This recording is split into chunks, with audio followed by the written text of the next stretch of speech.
राधे राधे दोस्तों, हर हर महादेव।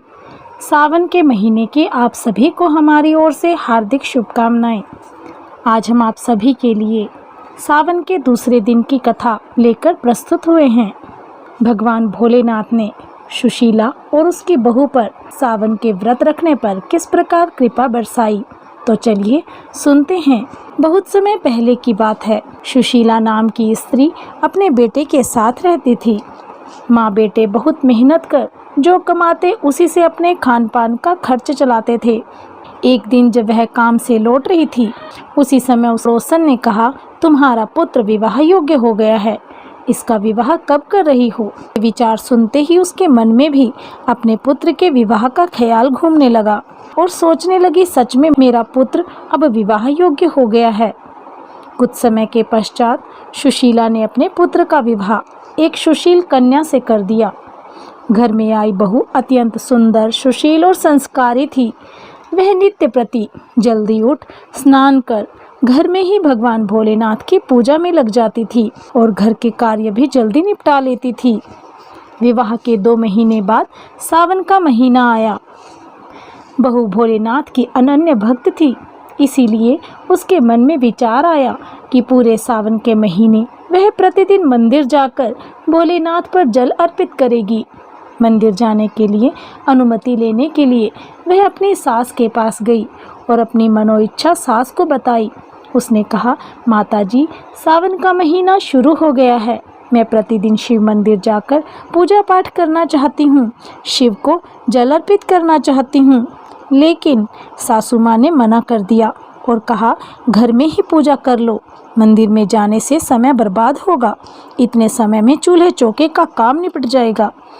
यह सुन बहू उदास हो गई, लेकिन कुछ नहीं कर सकती थी। वह उदास मन से घर के कामों में लग गई। उस दिन उसने कुछ भी अन्न जल ग्रहण नहीं किया।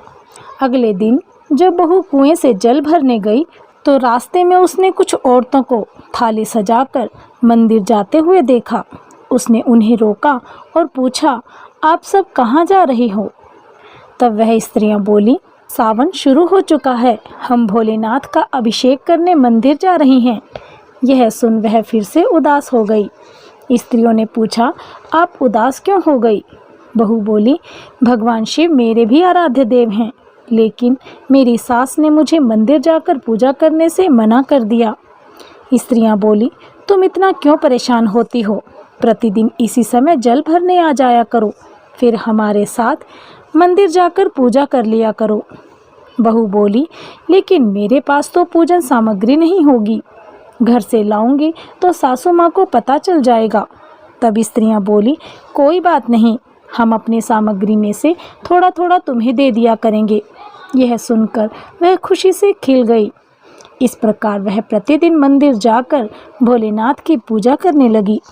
भोलेनाथ से क्षमा प्रार्थना करती, मैंने अपनी सास से ये बात छुपाई है कि मैं मंदिर पूजन करने आती हूँ, इसीलिए मुझे क्षमा करना प्रभु।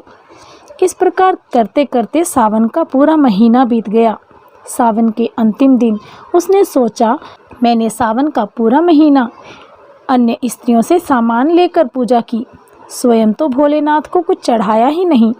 आज तो मुझे अपना कुछ भोलेनाथ को अर्पित करना चाहिए। ऐसा सोचकर उसने अपनी नाक से सोने की नथ उतारी और उसे धोकर शिवलिंग पर अर्पित कर दिया। पूजा करके जब वह घर आई तो अपनी सास से नज़र चुराकर इधर उधर घूम रही थी, क्योंकि वह जानती थी कि उसकी नाक में नथ ना देखकर सास जरूर पूछेगी कि नथ कहाँ गई। ऐसे ही सुबह से दोपहर हो गई। तभी अचानक सास की नज़र बहू की नाक पर पड़ी और नाक में नथ ना देखकर सास ने पूछा, बहू तुम्हारी नथ कहाँ है। तो वह बोली, माँ जी मुझे नहीं पता, शायद कहीं गिर गई होगी।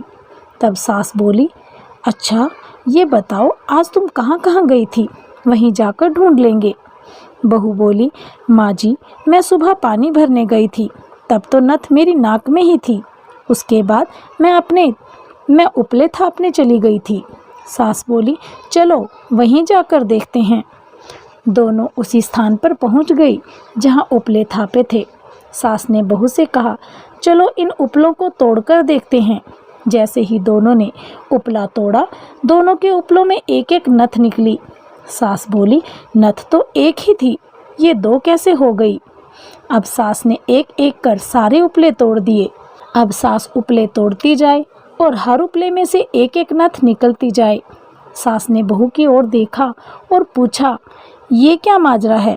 तब बहू ने सास से क्षमा मांगी और सास को सावन महीने में की गई शिव पूजा और नथ शिव को अर्पित करने की पूरी बात बताई और कहा, ये भगवान भोलेनाथ का आशीर्वाद है। आज मैंने सावन की समाप्ति पर शिव भोले को अपनी नथ अर्पित की थी। उन्होंने मुझे इतनी सारी नथें वापस लौटा दी। सास बहू की बात सुनकर बहुत खुश हुई और बोली, सावन माह में जप, तप, दान, पूजन का इतना महत्व है तो अगले सावन हम दोनों मिलकर मंदिर जाकर शिव पूजन करेंगे। अगला सावन आने पर दोनों सास बहू ने नियम पूर्वक स्नान, दान, पूजा पाठ किया। भगवान भोलेनाथ की कृपा से सुशीला का घर अन्न धन के भंडारों से भर गया। घर में नन्हे मुन्ने की किलकारियां गूंज उठी। हर हर महादेव, जय भोलेनाथ। हे प्रभु, जैसी कृपा आपने सुशीला और उसकी बहू पर की, वैसी ही कृपा इस कहानी को कहने वाले और सुनने वालों पर भी करना। जय भोलेनाथ, जय माता पार्वती। तो दोस्तों, कैसी लगी आपको हमारे द्वारा सुनाई गई यह कहानी? हमें कमेंट बॉक्स में कमेंट कर अवश्य बताइएगा। यदि आप हमारे चैनल पर नए हैं तो हमारे चैनल को सब्सक्राइब करना मत भूलिएगा। बेल आइकन ज़रूर दबाएं ताकि आपको हमारी हर वीडियो की अपडेट प्राप्त होती रहे। हमारी वीडियोस को ज़्यादा से ज़्यादा शेयर करें। हमसे जुड़े रहने के लिए आप सभी का बहुत बहुत धन्यवाद। राधे राधे।